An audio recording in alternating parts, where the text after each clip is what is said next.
The same old problems, I thought I solved them. Fell so far, I broke through the bottom. Wound up back at square one, losing a battle that I thought I had. All right, everybody, welcome back to another episode of Behind the Roots. This week, we got Brenden Queen, or you might know him as Butterbean, driver of the 03 late model stock car at Langley Speedway. How you doing today? Good, man. Thanks for having me. Yeah, it's been awesome seeing you race. I've heard your name racing up at Langley for a little while, and I never made the trip up there. My first trip up there was this year's Hampton Heat. Looking at stats, you ended up winning last year's Hampton Heat, so it was cool to get up to Langley and see that car. You got one killer paint scheme. Yeah, I appreciate it. I'm biased, but I think it's definitely potential for a fan favorite scheme, especially the kids love it. And I think it's pretty cool to be able to have a scheme that's unique because people, will might not remember your name or remember who you are, but they'll remember the car, the Mario car, the video game car. So anything you can do to keep your name relevant, whether it's your actual name or what your car looks like, people are talking about you and remembering you. So that's what that's always a good marketing technique. Yeah, you mentioned it. You think of when I saw your car, you see the Mario on the side, you see video games, you think kids. When you look at Kyle Busch, you see kids at the track wearing M&M's gear. They like candy, so why not be a Kyle Busch fan? And my first race at Langley, like I said, was the Hampton Heat, and I saw old school video games down under the stands with like old Nintendo 64 set up with people playing. So it's really cool, especially at the local level, to, if you want to advance, get your name out there. And I think just from your scheme, you see the car, you're not missing that thing. You and Mark Wirtz, he's got the bright blue car. It's the colors there. It just pops. And Langley is such a cool track because of how flat it is. I didn't realize that until I came. Oh yeah, it's definitely a very tough track. Wish you'd have been at the Hampton Heat before this year. This year didn't quite go our way, but I feel like we were going to have a really, really good car at the end. We had saved our tires and we had gotten back in the top 10 almost just like last year when we had won. It's kind of the same way. I fell back, worked my way up, and then we had that we had a the fuel filter actually clogged up, and that's what caused the car to stop running. So it was a bummer, but luckily it wasn't a track points night, so that's the positive of it. But yeah, like you were saying, definitely having an attractive car is good. And then I'm glad that you were able to make a trip to Langley, because people always hear about Langley being a tough short track and flat, but it really is a flat track. I mean, you're basically turning all night. Yeah, I was down in the pits. I got to walk up and down the track, and I worked at Dominion this year. So walking on their front stretch is like walking in y'all's corners, is like flat as it is in the minimal banking. But for those who don't know, the Hampton Heat is one of the three legs of the Virginia Triple Crown of late models. You got Hampton Heat, the South Boston 200, and then, of course, the Valley Star Credit Union 300. Last year in the Hampton Heat, you won. You said you finished 26th this year. When you have the Hampton Heat, such a big race at a track that you race at weekly, does that help build your confidence knowing, hey, I race here weekly, I'm going to give some of the best in the late model world my best because I know this track? Oh, absolutely. We're at an advantage when that race comes around, and then the South Boston guys have an advantage when we have to go up there for their race. Um, Obviously, I'd like to win South Boston or Martinsville, but at least I can always say I have a crown jewel under my belt. um, the Hampton Heat is a really big race. Just because it's at Langley doesn't mean it's not a big race. The night we won, I think there was 26 cars in the field, 26 of the best in the nation. The same guys that you're going to have to beat at South Boston and you're going to have to beat at Martinsville. So for me, I'm in the record book forever. I have a Hampton Heat check in my room and I have a trophy, and that's a night I'll never forget. It's definitely, as of right now, the biggest win of my career. But nothing comes close to the feeling of winning, and then winning a race like that is, even it's probably 10 times more exciting than winning just a regular night. And winning a regular night is awesome, but it's definitely nice having one of those races in our backyard, because for me, when the Hampton Heat comes around and it's just another week at Langley for me, you got to play the race differently, but it's not like we're traveling to a place that we don't race at. Yeah, you see you posing in victory lane in your background. I see the Hampton Heat check, you with the checkered flag, the American flag.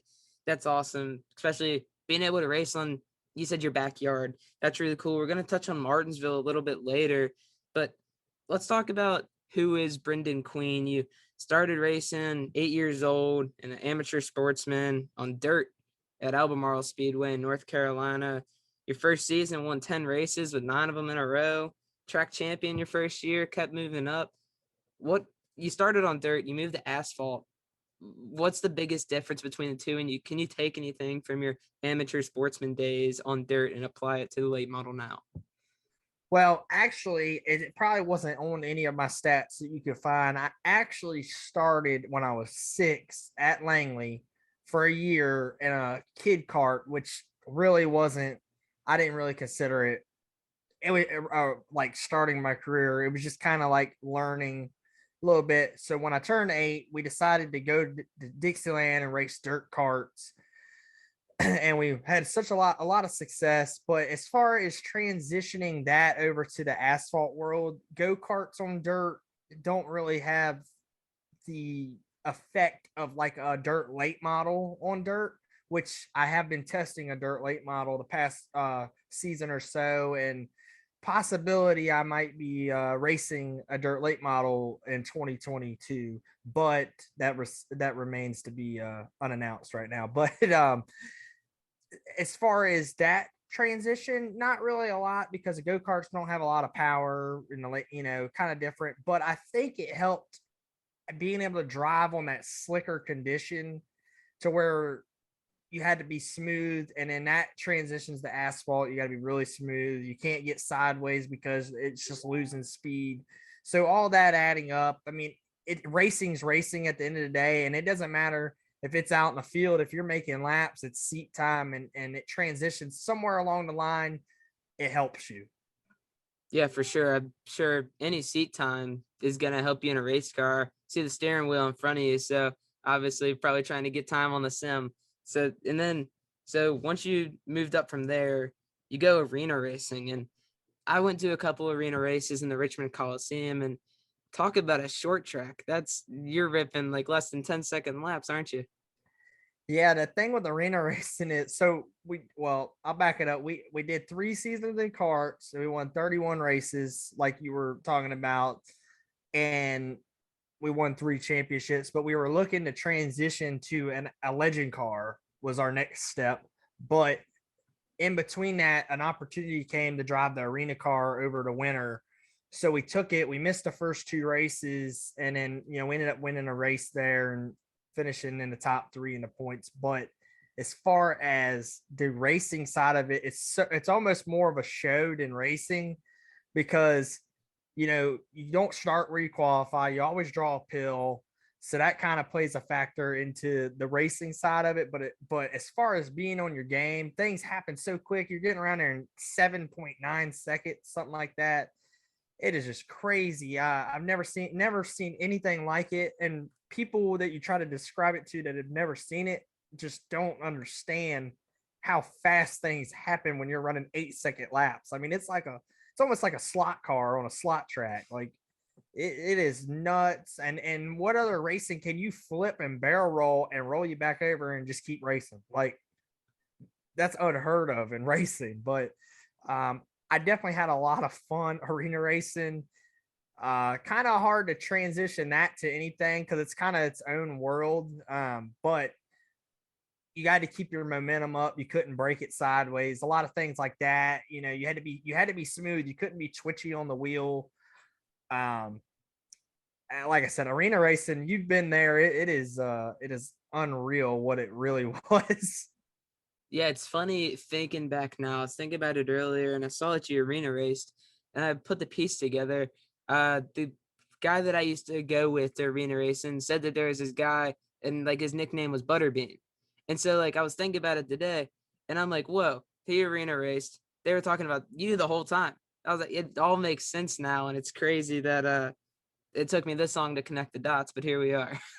Yeah, it kind of, so there was a group of young drivers that ran arena racing the year I ran it, and then we all kind of left when it went to Richmond full time.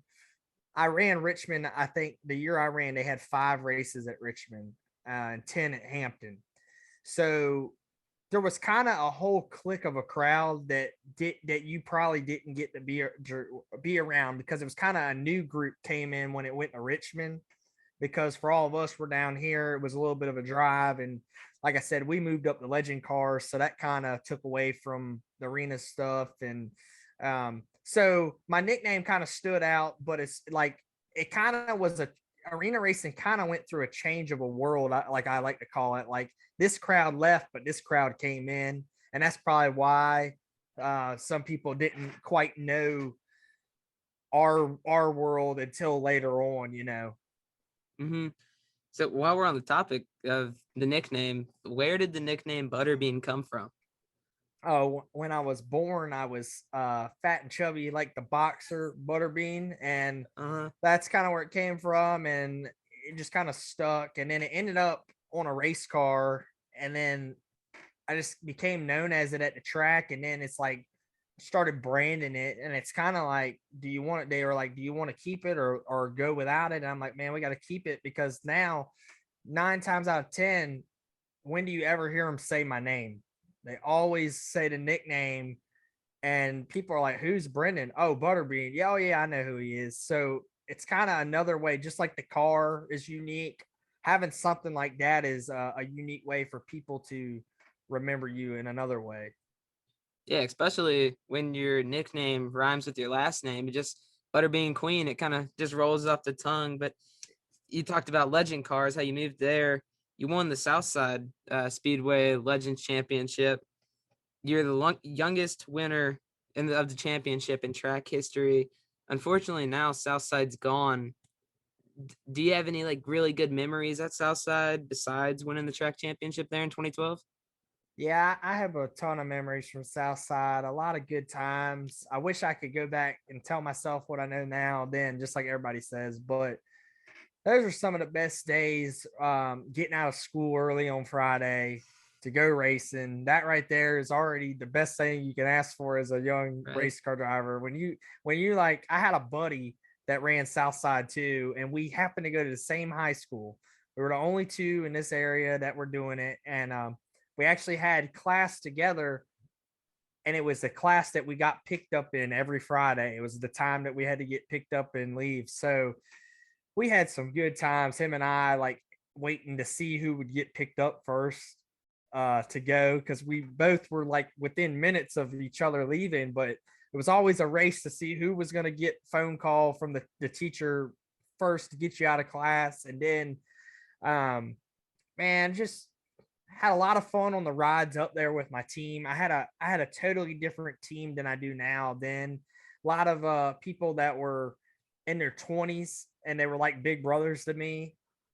So I had a lot of good times looking up to them, because at the time I was like 13, 14, and they were, they were my age now or older. So I thought they were the best thing in the world. And it was like, just hanging out with them. And then obviously Southside was just such a fun place to drive the legend car, man. It wasn't big and it wasn't small. It's kind of in the middle. You had to use a lot of brake, but you also had to roll the center. A lot of good races, a lot of wins. I think that made it nice, but it's something that I have so many memories that I'll cherish forever. And unfortunately, my last race at Southside was 2012. I've been back since then to help or to hang out, but I haven't drove the track in pretty much 10 years, but still look the same. And I still watch videos from back when I ran and GoPro footage, but it was it's definitely one of those places that I'll remember, and I can say I won a championship at. And if it I hope it doesn't go away, but if it does, at least I can say I've won a championship there. And it's kind of like that with East Carolina too. they're closed, but I have a late model championship there. So sad to see these places closing. Yeah, it stinks to see Southside close. That was my first local short track that I was able to go to growing up in the Richmond area. I never really made the trips down to South Boston, Langley. Dominion's fairly new, but Southside was there. It was a Friday night, which made it really different, and the stands were always packed. So I only went to a couple races there, but I remember those races, and the races are always good. And a lot of people talk about how the short tracks that there are today don't compare to how short Southside was and how small that track was. And I know a lot of people with like really good memories there. But moving on to this season, you won your second Langley Track Championship in the late models, 5 wins, 8 points ahead of Greg Edwards. How's it feel to be a two-time track champion? Unbelievable. Something I didn't think was something that I would achieve. I always wanted to win races at Langley and win championships, but I don't think people understand how much work goes into winning a race, yet alone a championship. And when you can beat Greg Edwards at his place, somebody that has got more laps around there than I probably ever will and can drive the place blindfolded, and not to make him feel old, which I've told him, but I have a picture as a baby sitting on his car. So for me to be able to grow up watching these guys and respect them, and then now have the chance to actually beat them, is something that it's just something that I'll always be grateful for. And then I had the opportunity, and to win one championship was great, but to go back to back, I mean, that is unbelievably hard to do. And I know I'm the one saying it, and we did it, but don't ever take it for granted, because it is so hard to put together a whole season and do it twice, and to lead the division in wins. That's something that I'm proud of. And we had the most polls this year. I think we were on the pole all but 2 nights this year. So that was another statement. I'm kind of speechless on it. I have to write a speech for the banquet still, which I got a couple of months, but I don't really know how to put it into words, and I'm going to have to, but hopefully with time here, it'll sink in and hit me. And like I said, I'm just thankful and blessed, very blessed to be in this situation, to get to do, to be thankful just to be able to drive a race car. A lot of people don't ever get the chance to drive one, or they do, but they don't ever get to drive a late model to get to that level. And I've had the opportunity to drive late models, and then I've had opportunity to run Daytona and the ARCA race, and then just so many doors have opened that I've been able to do. And even when I get mad, I try to always think, man, some people don't even come close to getting an opportunity. So yeah, I finished 8th or 10th or 11th, but there's somebody that's sitting in the stands that wishes they were out here, and they would much rather take 11th than sit in the stands. So just thankful, I guess, is how I'd have to describe everything. Yeah, I'm one of those kids that's sitting in the stands wishing I was out there. It's been my dream to hop in a race car or just go to a local go-kart track sometimes. It's like, I want to do this. Like, I want to go out there, and it's my goal one day to buy a race car, rent a seat for a race, and just go out there and race and see what it's all about. Because growing up as a race fan, it's awesome to like see these guys go out there and just do what they love, and I want to be able to experience that. So congrats again on that track championship. But you get to race against some of the best at Langley, but you also got to do it at Martinsville. You're racing against national champion Peyton Sellers, Mike Looney, Philip Morris, some of the best in the business in the late model world. You ended up making the main event after 80 cars showed up. Half of them went home. That event was so special. It was my first time there. Obviously, the third leg of the Triple Crown. Nobody races there on a weekly basis, so it's essentially like a wild card race for some of these teams. Come there once a year, you get practice. You finish 4th in the heat race, finish 12th in the race. But explain how that weekend went for you and how it's so much different than every other event that you get to be a part of. It's very different, just like you said, due to the fact that it's a track that we go to once a year. Nobody can go test or rent the track. As far as our weekend, limited practice tires really, you know, I'm not going to say it hurt us because obviously it worked out, but we took a new car, one race on this car to a track that we don't race at. And we had junk tires from Langley on it. And we went out and went second on the board in practice, which I've never been to Martinsville. I've never been that. I mean, I've never been to Martinsville, been that fast. I've been to Martinsville quite a few times, but I've never gone there and had a car driving as good as mine was this year. And we qualified 11th, right there within a half a tenth of the outside pole, or you know, right there. And to qualify 11th, that was my best qualifying effort at Martinsville. And 11th out of 80 cars is not bad. And then the heat race, we probably should have finished third. We were running third, and then the caution came out, and we kind of got trapped on the bottom on the restart. The guy car in front of us got past, so it kind of caused us to get past. But overall, we just wanted to make the show. And then in the race, we had a really good car once again, but I don't think the finish shows what we had, because we actually had a caliper lock up about 20 laps into the race, which we didn't know it at the time.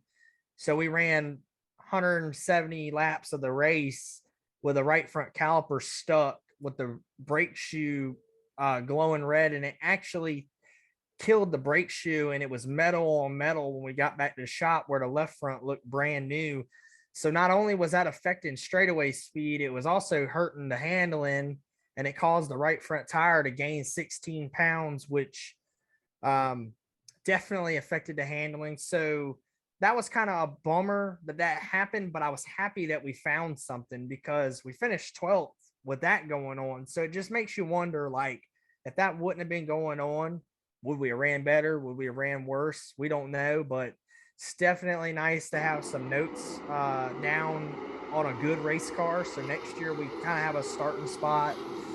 Hopefully, you know, next year we'll have a little more practice time or some tires, and we maybe get it better. But then again, only thing I like about the limited tires is the budget's been nice. Helps teams like us that don't have those high budgets, to where we only had to buy 6 tires. So that was nice. But like I said, overall, the race, we put the car back in the trailer with like one little donut on it, I think. So when you can leave Martinsville, the Martinsville late model race with not even a scratch on it, where you got to redo the wrap or anything, that's a win. And 12th's not bad. It could have been a 20th. So 12th's better than over half the field. So we'll just try to carry that momentum back to, which we did. We carried it back to Langley and won the next week. So Yeah.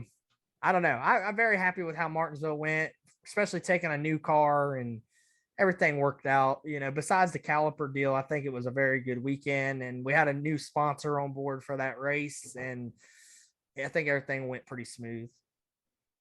Yeah, it's awesome. I'm sure it's a mix of frustration that the thing happened, and then just being frustrated that if that problem didn't happen, could you have been better? Could you have been 11 spots better?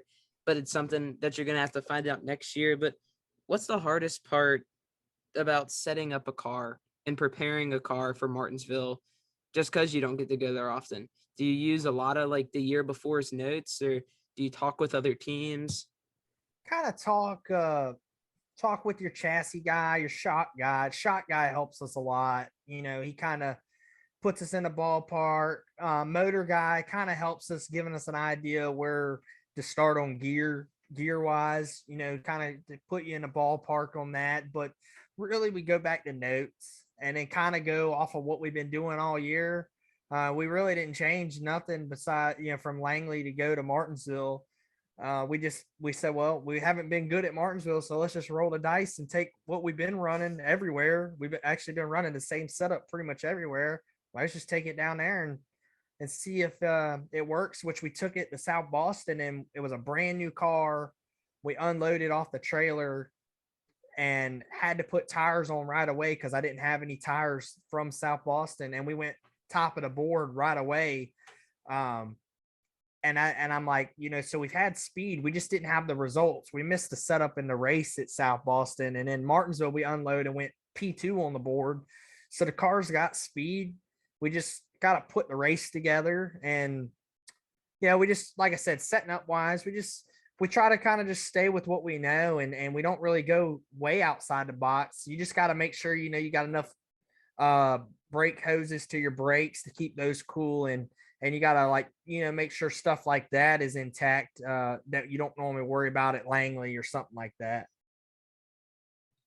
Yeah, that's really interesting. I wouldn't have thought that you'd bring the same setup from Langley and race it about everywhere, but the tire shortage that you mentioned a couple of times, it's been hitting a lot of short tracks, obviously Martinsville at the 6 tires and all that, but you can't afford all tires. You can't afford any other race and without some sponsors. So who helps you get to the track every week? Who's on your car? Who you got?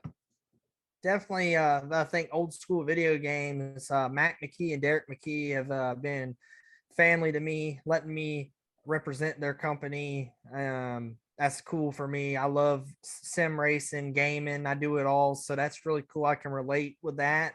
I got to thank Bryn Trim, TT and his family. All they do, Duragloss, Leaf Toyota, LeafCars.com, Chick-fil-A Grassfield.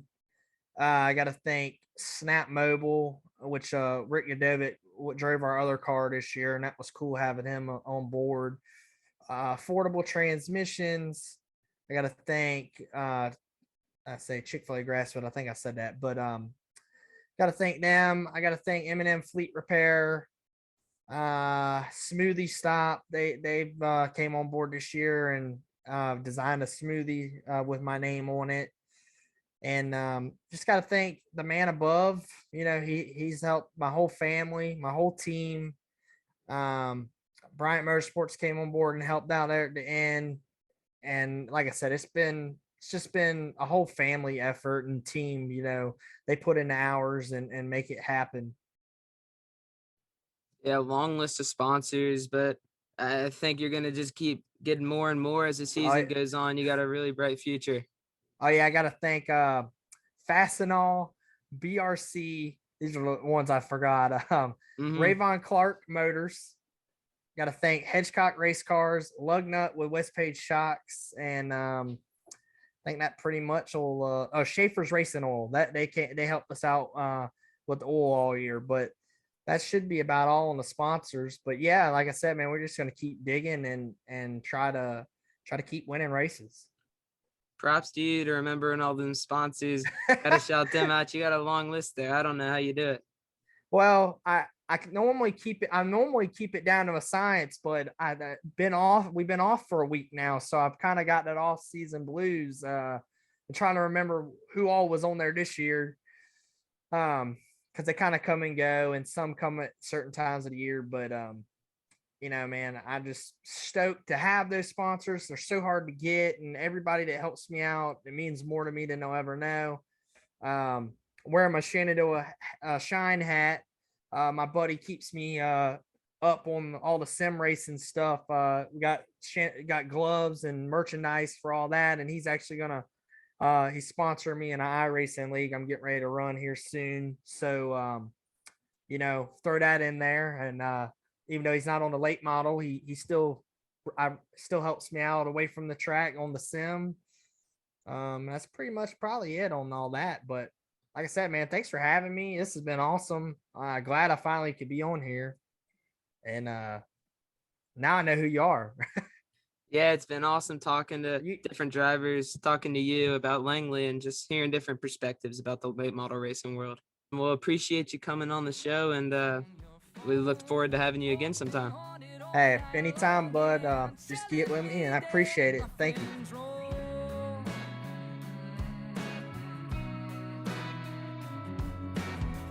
Paranoia setting in, it's got me second guessing you once again.